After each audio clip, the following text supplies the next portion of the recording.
في الوقت الذي كانت ألسن تتملق وأقلام تتشدق السيوطي، الحافظ السيوطي كان في ظلال الدولة العباسية وكان يتملق لها تملقا عجيبا غريبا، مع أنه هو علامة حافظ في الحديث، إلا أنه كان يصحح الأحاديث الواردة في فضل بن العباس وأنها قائمة إلى قيام الساعة، وأنها هي الخلافة التي ستقوم الساعة عليها. وين بن العباس الآن؟ ستقوم الساعة على ملك بن العباس، أي بن العباس الآن؟ وتكلف تصحيح تلك الأحاديث تملقا وتزلفا. وقبله في بني أمية كان الزهري ونصحه 100 عالم، منهم جابر بن زيد وهب منبه وغيرهم من علماء المدينة أن يبتعد عن هؤلاء، فأبى. حتى الذهبي يقول وكانت له صورة كبيرة في دولة بني أمية، حتى أنه يظن أنه من الأجناد لكثرة العطاء وتقريب الأمراء له. الشيخ السالمي يقول وقد رأيت الناس في نفاري من كل من يعرف بالجبار، وفتح الزهري فيما قيل باب الدخول لهم تبجيلا، فخالطوهم وبقي في النفرة من عصم الإله من ذي الأمة. وتملق هذا قسم العلماء عندهم. وأما الشعراء فيأتي شاعر منهم لملك ملوكهم يقول لخليفة الله إن الجود أودية أحلك الله منها حيث تجتمع، من لم يكن بابن العباس نسبته فليس بالصلوات الخمس ينتفع، صلاة ما تنفعه إذا ما كان عباسي.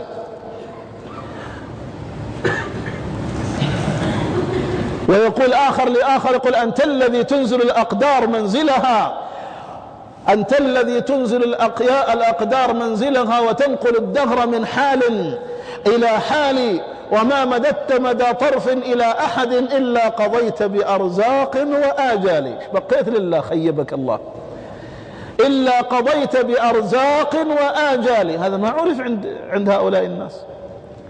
كان يتملق المتملقون ويتزلف المتزلفون من أجل العطايا والهبات، وأستغفر الله لا أعم الجميع، ولكن هذا هو الحال الغالب. ولا إيش معنى القصة المشهورة لهذا المأمون الذي قال من ينظم في قصيدة من نظمه أجيزها وزن الذي كتبه عليها ذهبا.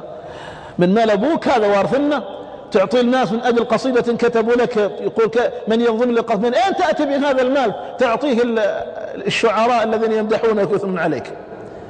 أي من الذي أذن له بذلك وسمح له بهذا؟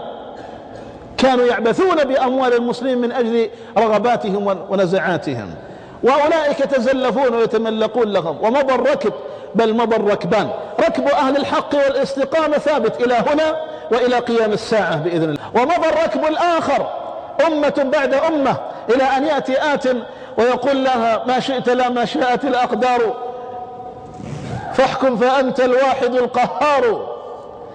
حق لا تلد الحية إلا الحية. ترى هذا قال كذا، قال وتنقل الدهر من أحال إلى حال، وهذا قال ما شئت لا ما شاءت الأقدار، فاحكم فأنت الواحد القهار. وتصاب أرضهم بزلزال فيتملق أحدهم للملك يقول له زلزال، فيتملق إليه يقول له ما زلزلت أرضنا خصا ولا غضبا، لكنها رقصت من عدلكم طربا. إلى هذا الحد. على هذا ربتهم مناهجهم ومبادئهم. أما هنا ما كان هناك تملق. ما الجلندة بن مسعود ذكرته هذا البارحة للإخوان في درس البداية، في موعظة البداية.